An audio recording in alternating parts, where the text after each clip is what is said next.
चलो स्टार्ट करते हैं आज का टॉपिक। ओके। कर्म। आज का मेन टॉपिक होगा दर्शन मोहनीय कर्म। ओके। तो भगवान ने बताया कि मुख्यतः 8 प्रकार के कर्म होते हैं। ऐसे तो अनंत प्रकार के कर्म होते हैं, लेकिन अगर उनको डिवाइड करने की कोशिश करें तो 8 प्रकार के कर्मों में डिवाइड किया जा सकता है। 8 में 4 का एक ग्रुप बनाया भगवान ने और एक 4 का एक ग्रुप बनाया।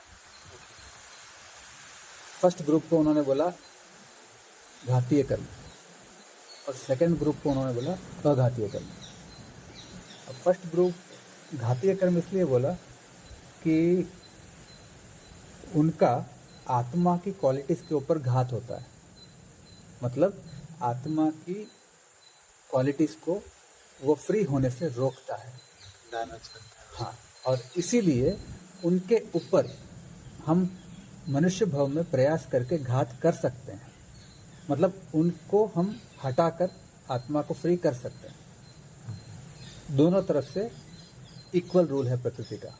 वो भी आत्मा के क्वालिटीज को बांधते हैं और आत्मा उनके ऊपर घात करके अपने आप को उन क्वालिटीज के अंदर फ्री कर सकती है।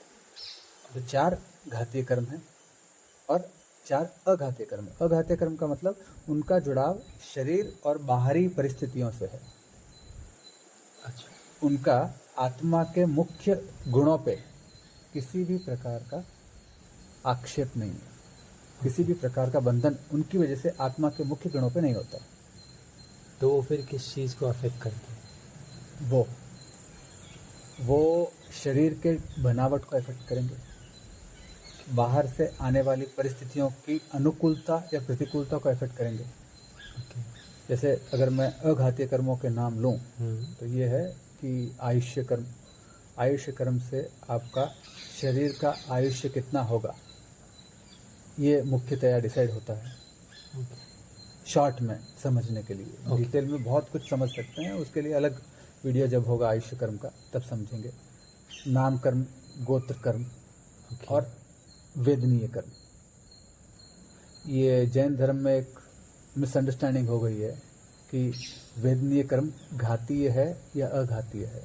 जैन धर्म का एक वर्ग ये मानता है कि वेदनीय कर्म घातीय कर्म है, मतलब आत्मा के मूल गुणों को ये बांधता है, जबकि ऐसा नहीं है।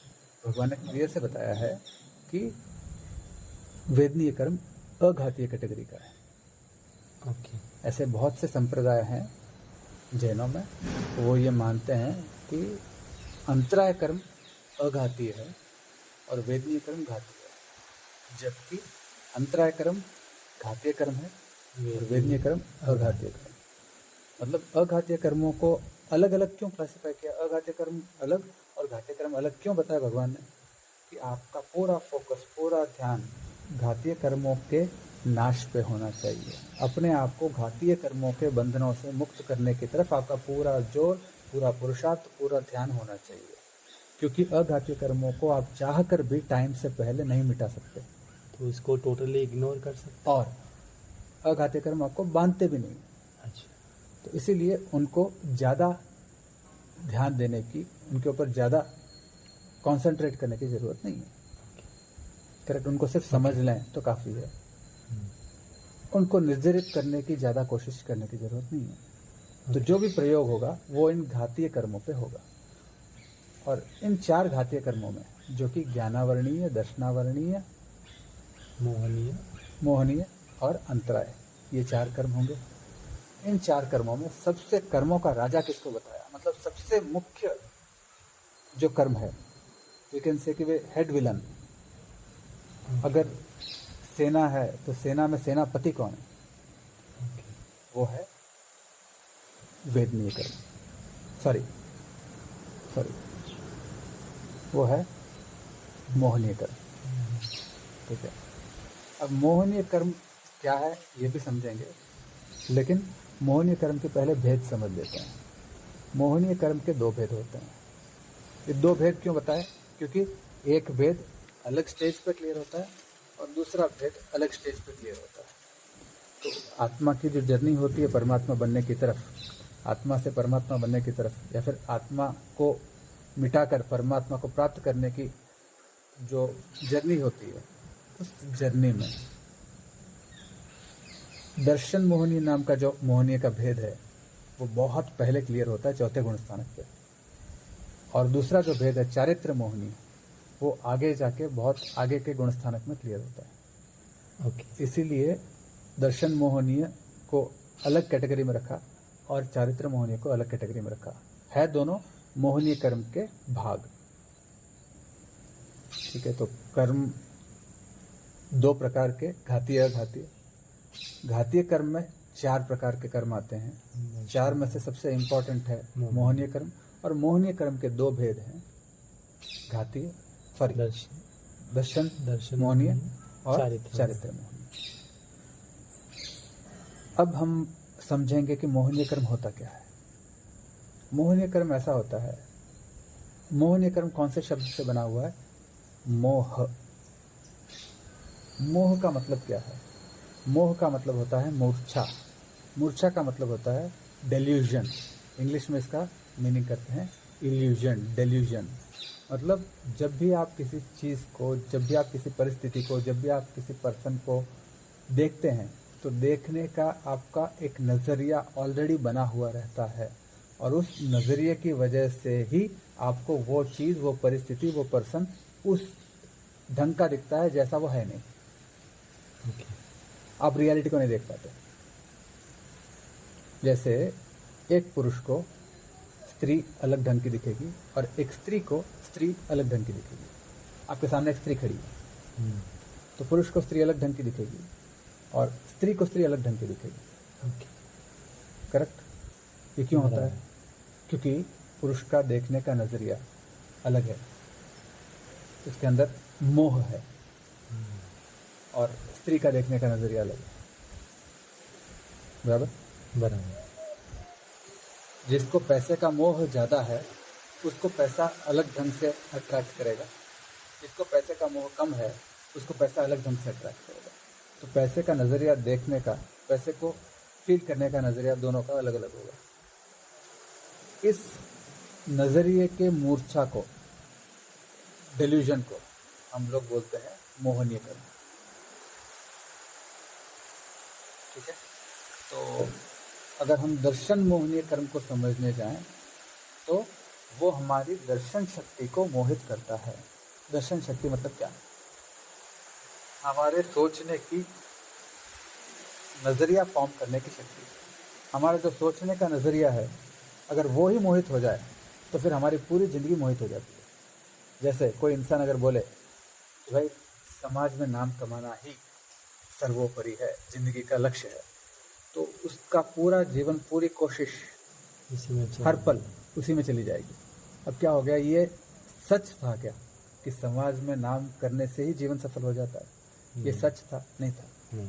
लेकिन उसके मोह की वजह से, उसके डेल्यूजन की वजह से, उसकी मिसअंडरस्टैंडिंग की वजह से, उसके मिथ्यात्व की वजह से, मिथ्या दृष्टि की वजह से, उसके नज़र में जो खोट थी, उसकी मिथ्या दृष्टि की वजह से उसको ऐसा लग गया कि समाज में उन्नत स्थान पाना ही जीवन का लक्ष्य होना चाहिए, और उस मिसअंडरस्टैंडिंग की वजह से उसका पूरा जीवन उसमें लग गया। किसी को लगता है कि पैसे कमाने से ही जीवन सफल हो सकता है, पैसा ही सर्वोपरि है और पैसा ही सब कुछ कमा के देता है, जीवन में सब कुछ पैसे से खरीदा जा सकता है, इसीलिए पैसे को ही सर्वोपरि मान के उसमें ही पूरा जीवन गंवा देता है।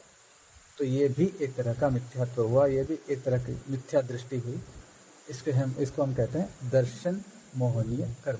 मेरे जीवन को देखने के नज़रिए को जो भ्रमित कर दे, ऐसी सोच को, ऐसे सोचने के नज़रिए को मैं कहूँगा मोहनीय कर्म, दर्शन मोहनीय कर्म।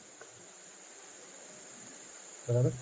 ये है दर्शन मोहनीय कर्म, जिसके वजह से हमारा पूरा जीवन, जीवन की सारी शक्तियाँ, जीवन का सारा समय नष्ट होकर निरर्थक कामों में लग जाता है, वेस्ट कामों में लग जाता है, जिससे हमें कुछ भी प्राप्त नहीं होता। स्टीव जॉब्स ने जिंदगी भर एप्पल कंपनी को खड़ा करने की कोशिश की और दुनिया में सबसे अमीर आदमी बनने की कोशिश की। अंत में जब उसे कोई बीमारी आई, तब रियलाइज़ हुआ कि नहीं, मैंने जीवन में कुछ भी पाया ही नहीं। मतलब गोल गोल घूमते रह गया। ऐसा क्यों हुआ कि वो जब गोल गोल घूम रहा था, कमाने की कोशिश कर रहा था और कमा भी रहा था, सफलता उसके हिसाब से सफलता प्राप्त कर भी रहा था, तो फिर उस समय ऐसा क्यों हुआ? अंत में उसको क्यों लगा कि मैंने कुछ भी प्राप्त नहीं? इस डिस्कशन को हम 5 मिनट के बाद वापस करते हैं। स्टीव जॉब्स को अंत में क्यों पता चला, यहाँ से हम डिस्कशन को कंटिन्यू करेंगे। ओके। तो हम थे स्टीव जॉब्स के एग्जाम्पल पे कि भाई दर्शन मोहनीय कर्म या फिर मिथ्यात्व दृष्टि, मिथ्यात्व शल्य जो पापस्थानक है, मतलब मिथ्या जीवन को देखने का गलत नज़रिया, जिसको हम दर्शन मोहनीय कर्म का एक इम्पॉर्टेंट हिस्सा बताता है। ये अपने जीवन को किस ढंग से, पूरे जीवन की एनर्जी को किस ढंग से खा जाता है हमें पता नहीं चलता। इसलिए सबसे खतरनाक ये है। सबसे पहला कर्म, सबसे पहला आश्रम जो जाना चाहिए वो है मिथ्यात्व, और वही है दर्शन मोहनीय कर्म। तो अगर ये इतना बड़ा है, इतनी चीज़ें कवर करता है, तो हमने अभी तक 2 एग्जाम्पल लिए उस कर्म के, इस कर्म के। थोड़े और एग्जाम्पल ले सकते हैं क्या, जिससे कि हम रिलेट कर पाएंगे एग्जैक्टली क्या क्या चीज़ें और कितना ब्रॉड है ये पर्टिकुलर कर्म। बेसिकली ये एक गलत अंडरस्टैंडिंग से आता है कि physical world is the only reality. इस शरीर के आधार पे जो भौतिक जगत में देख रहा हूँ, जी रहा हूँ, वही केवल मेरा जीवन है। इसके अलावा मेरा कोई भी जीवन नहीं है। ऐसी जो बात है, ये है मिथ्यात्व का मूल कारण। करेक्ट। और इसी वजह से हमें गलतफहमी पैदा होती है कि मैं खाली हूं, मैं भरना चाहता हूं अपने आप को परिपूर्ण बनाना चाहता हूं, और वो परिपूर्णता या फिर उससे सुख कहें तो वो सुख कहीं ना कहीं बाहर किसी परिस्थिति में छुपा हुआ है, फ्यूचर के किसी पर्सन में छुपा हुआ है, फ्यूचर के किसी परिस्थिति में छुपा हुआ है, कहीं ना कहीं बाहर छुपा हुआ है। ऐसी जो मान्यता है, इसे हम मिथ्यात्व कहते हैं। तो इसे कोई नाम यश प्राप्त करने में सुख समझता है, सफलता समझता है। कोई पैसा प्राप्त करने में सफलता समझता है। कोई इंटेलिजेंस को प्राप्त करने में सफलता समझता है। कोई साइंटिस्ट बनने को सफलता समझता है। कोई बहुत ज़्यादा डोनेशन करके सबसे बड़ा दानवीर कर्ण बनने को सफलता समझता है। कोई ओलंपिक गोल्ड मेडल पाने को सफलता समझता है।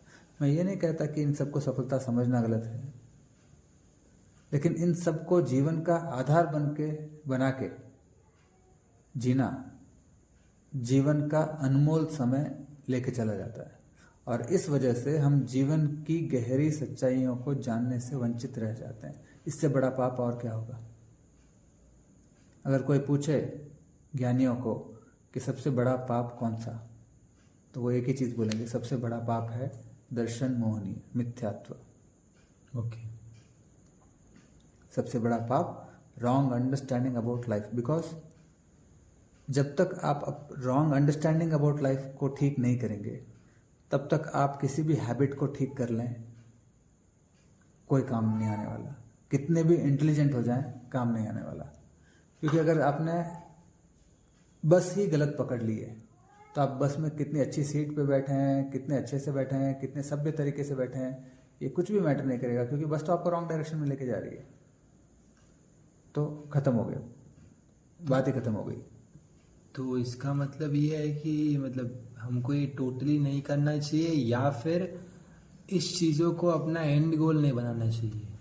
इन सब चीज़ों को एकमात्र रियलिटी मानना गलत है। गहरी रियलिटी की तरफ नज़र बढ़ानी चाहिए। ऐसे ज्ञानियों के संपर्क में आने की कोशिश करनी चाहिए। ऐसा जिज्ञासा डेवलप करने की कोशिश करनी चाहिए कि इस फिजिकल रियलिटी तो ये तो मुझे दिखती है, क्योंकि मैं फिजिकल सेंसेस में ही बिलीव करता हूँ। इसके पार कोई रियलिटी है क्या, उसको देखने की जिज्ञासा डेवलप करनी चाहिए। तभी पहली बार हमारे अंदर हिम्मत होगी कि हम अंतरात्म दशा में जाएं। और जब हम अंतरात्म दशा में जाएंगे, तब जब आत्मा का शुद्ध उपयोग हमारे परिचय में आएगा, आत्मा का प्रत्यक्ष अनुभव जब हमारे परिचय में आएगा गुरु कृपा से, तब ही ये गलत अंडरस्टैंडिंग, मिथ्यात्व, ये जो सुख खोजने की चाहत है, सुख को निचोड़ने की चाहत है बाहर से, वो खत्म हो जाएगी। चाहत खत्म हो जाएगी, आदत फिर भी रहेगी लेकिन चाहत खत्म हो जाएगी। नजरिया बदल जाएगा, समझ में आ जाएगा कि सुख केवल और केवल अपने अंदर है। इंटेंसिटी कम हो जाएगी उस चीज़ की। हाँ, इंटेंसिटी कम हो जाएगी और अंडरस्टैंडिंग क्लियर हो जाएगी। अगर इंटेंसिटी रहे भी तो भी मन में एक पीछे से एक आवाज़ जरूर आएगी कि भाई सुख इसमें है तो नहीं। आदतन मुझे सुख फील जरूर होता है क्योंकि बेचैनी होती है आदत की वजह से, और बेचैनी का अंत सुख के रूप में हमें दिखाई देता है।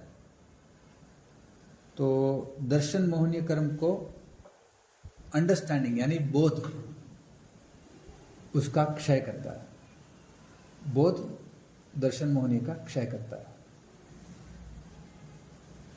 बराबर?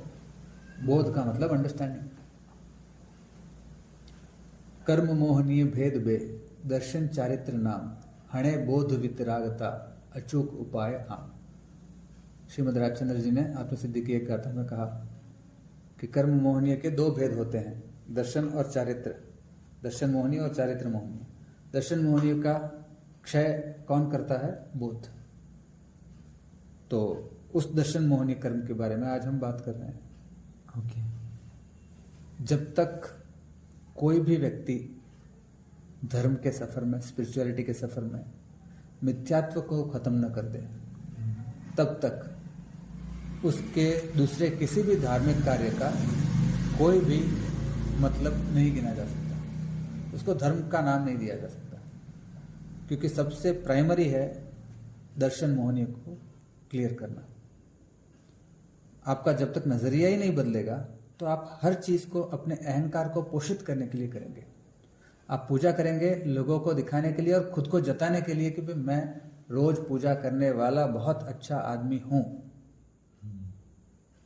आप भक्ति भी करेंगे तो दिखाने के लिए कि मैं कितना अच्छा गाता हूं, या फिर मेरी भक्ति कितनी शुद्ध है, ये दिखाने के लिए। या फिर अपने आप को, दूसरों को चलिए दूसरों को दिखाना अगर आपको असभ्य लगता हो तो आप खुद को दिखाने के लिए करेंगे। आखिर दिखा तो रहे। हाँ, आखिर दिखा रहे हैं। खुद को जताने के लिए करेंगे कि मैं भी धर्म बहुत करता हूं। अगर आप तपस्या भी करेंगे तो भी आप अधर्म ही कर रहे हैं। अगर आप जाप भी कर रहे हैं तो भी आप अधर्म ही कर रहे हैं, क्योंकि आपका ऑब्जेक्टिव दर्शन मोहनीय को क्लियर करना है ही नहीं। आपने अभी जीवन को देखने का नजरिया समझा ही नहीं। आप अभी तक अपने नाम को, अपने फिजिकल एग्जिस्टेंस को बड़ा बनाने में लगे हुए हैं, उसको प्रूव करने में लगे हुए हैं। मतलब पीयूष को प्रूव करने में लगा हुआ है।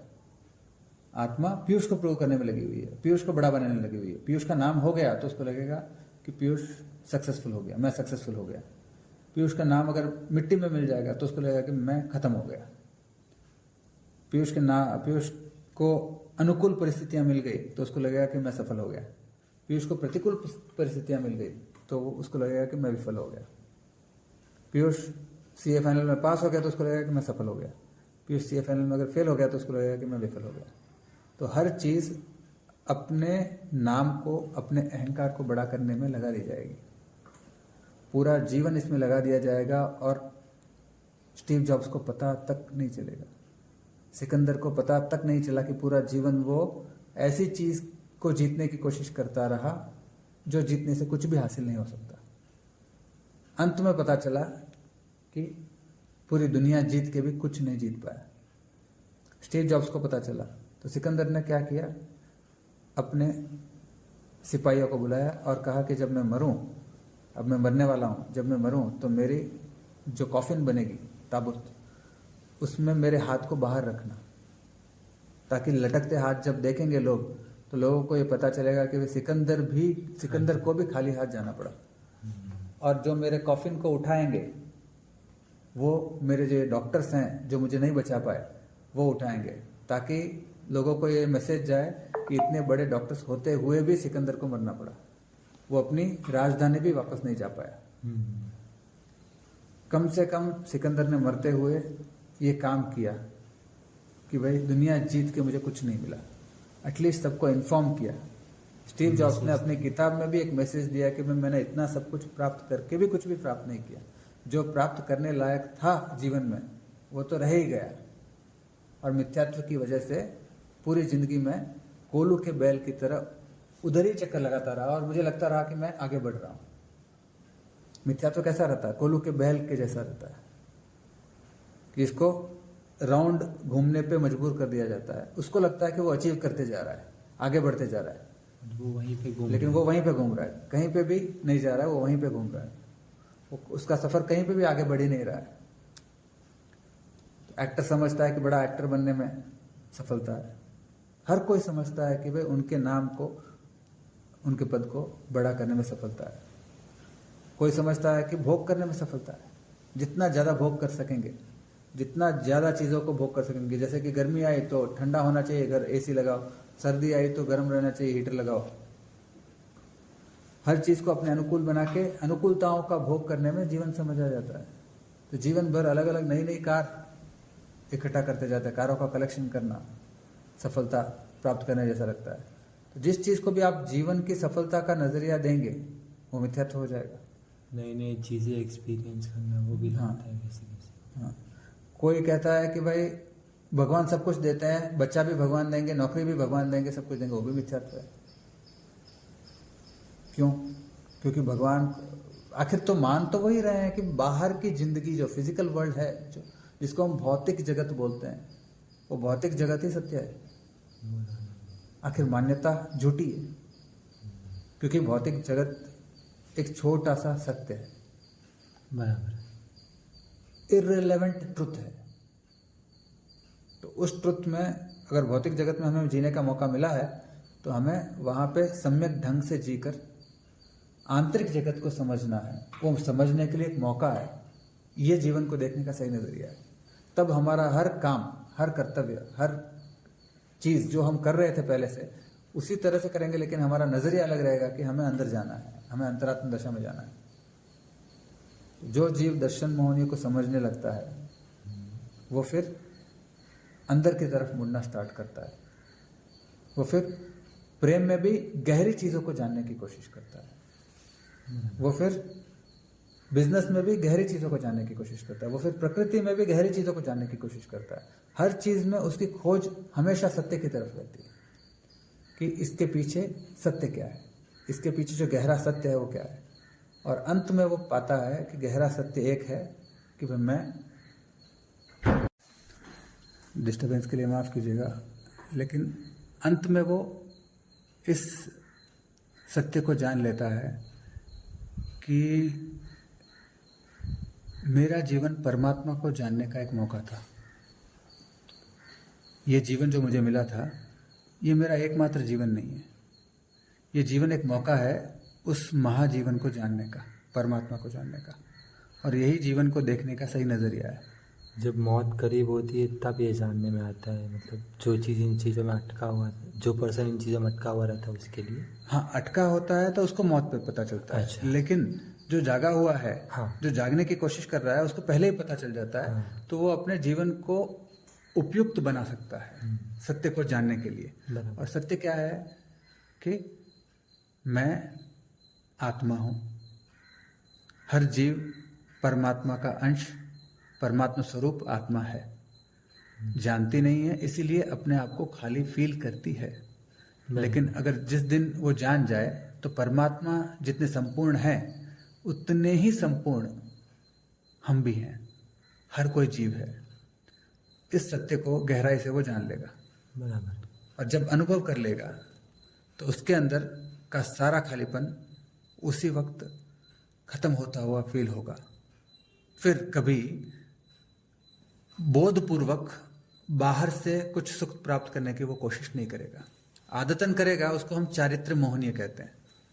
ओके। आदत की वजह से करेगा, उसको हम चारित्र मोहनीय कहते हैं। चारित्र मोहनीय को हम किसी और इसमें डिस्कशन में डिटेल में समझेंगे, लेकिन आज का ये टॉपिक था दर्शन मोहनीय। दर्शन मोहनीय का फिर से शॉर्ट में मतलब समझें तो हमारी दर्शन का मतलब देखने का नजरिया, और जो हमारे देखने के नजरिए को ही हाईजैक कर ले, मोहित कर ले, मूर्छित कर दे, बेहोश कर दे, उस बेहोशी को हम कहेंगे दर्शन मोहनीय कर्म। ओके। हर चीज़ों को गलत देखने का नज़रिया गलत होता है। जीवन को गलत नजरिए से देखने का जो कर्म है उसको हम दर्शन मोहनीय कर्म कहते हैं। बराबर। आपको कुछ पूछना है इसमें? नहीं? तो डिस्कशन हम क्लोज करें इस पर। हाँ।